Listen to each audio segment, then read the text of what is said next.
ಬನಶಂಕರಿ ಹುಣಸೆ ಮರ ನೆರಳಲ್ಲಿ ಶಕ್ತಿ ಬೆಳಗಿತ್ತು. ಒಂದನೊಂದೂರಲ್ಲಿ ಬನಶಂಕರಿ ಒಂದಿತ್ತು.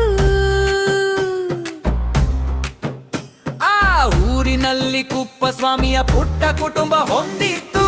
ಕನಸಿನಲ್ಲಿ ಬಂದ ತಾಯಿ ಯಾಚನೆ ಮಾಡಿದಳು, ನನಗೆ ಒಂದು ಗುಡಿಯನ್ನು ಕಟ್ಟು ಎಂದಳು.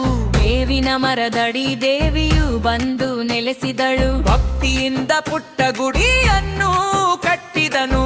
ಅಲ್ಲಿನ ಮನೆಗಳ ನಂದಾದೀಪವಾದಳು. ಆ ಊರಿನ ಬೆಳಕಾಗಿ ದೇವಿ ನಿಂತಳು.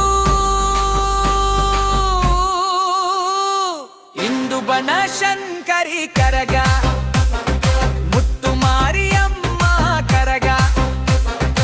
ಎಂಥ ಕರಗ ಇದು ಮಾರಮ್ಮನ ಕರಗ.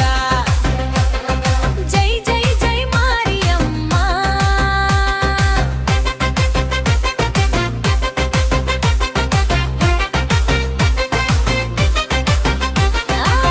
ಕುಟುಂಬದಲ್ಲಿ 2 ಗಂಡು ಮಕ್ಕಳ ಜನಿಸಿದರು.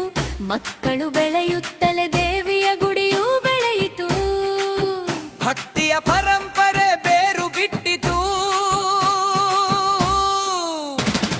ಮಾರಮ್ಮ ತಾಯಿಯ ಮಹಿಮೆ ಊರನ್ನೆಲ್ಲ ಆವರಿಸಿತು. ವರ್ಷಕ್ಕೆ 1 ಬಾರಿ ಕರಗ ಮಹೋತ್ಸವ ನಡೆಯುತ್ತಿತ್ತು. ಹೋಲು ನಾದದಲ್ಲಿ ಉತ್ಸವ ನಡೆಯುತ್ತಿತ್ತು. ಹೀಗೆ ಸುಮಾರು